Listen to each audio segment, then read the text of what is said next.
আমাদের এই যে 2 3 4 5 6 এই যে সংখ্যাগুলো হাফ √2 -7 এই যে সংখ্যাগুলো এরা কোন স্পেসের এলিমেন্ট বলো তো? এরা হচ্ছে রিয়েল স্পেসের এলিমেন্ট বা রিয়েল লাইনের এলিমেন্ট। এরা প্রত্যেকেই রিয়েল লাইনের উপরে আছে।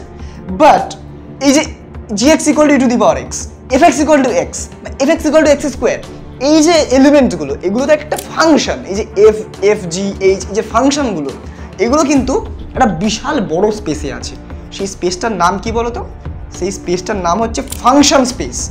এবং এদের মধ্যেই খুব ভালো করে দেখো, এটা তুমি ইউনিভার্সের কথা চিন্তা করো। তুমি কোথায় আছো? না পৃথিবীতে।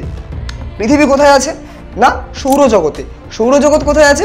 মিল্কি ওয়ে গ্যালাক্সিতে। মিল্কি ওয়ে গ্যালাক্সি কোথায় আছে? ভিজিবল ইউনিভার্সের মধ্যে।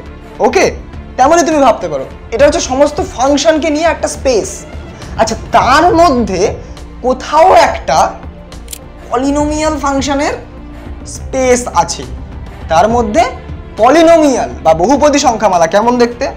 x² + 2 x + 1 x⁵ -9 এই যে রাশিমালাগুলো হোয়াটএভার তুমি যা খুশি বানাতে পারো, সেই পলিনোমিয়াল স্পেসটা কিন্তু এই ফাংশন স্পেসের মধ্যে আছে। কেননা এরা প্রত্যেকে ফাংশন, কিন্তু এরাই যে একমাত্র ফাংশন তা নয়। এক্ষুনি দেখলাম e⁻x, sin x এগুলো তো পলিনোমিয়াল নয়, বাট স্টিল এরা ফাংশন। তাহলে এরা কোথাও এখানে আছে ট্রিগোনোমেট্রিক ফাংশন, কোথাও এক্সপোনেনশিয়াল ফাংশন আছে। তো এই যে ফাংশন স্পেসের মধ্যে সবাই আছে, মিলেমিশে আছে।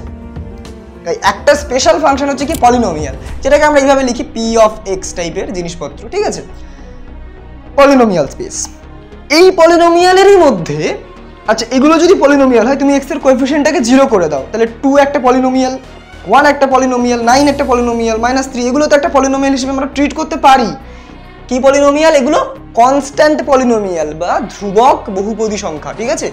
সেইগুলো আবার এর মধ্যে কোথাও আছে। এগুলো ছাড়াও তো এই ধরনের পলিনোমিয়ালও আছে রে বাবা এর মধ্যে, সেগুলো মনে করো এরকম জায়গায় আছে। আর এই কনস্ট্যান্টগুলো মনে করো এখানে আছে। আর এটাই কি অ্যাকচুয়ালি? এটাই তো অ্যাকচুয়ালি আমাদের রিয়েল নাম্বার, তাই না?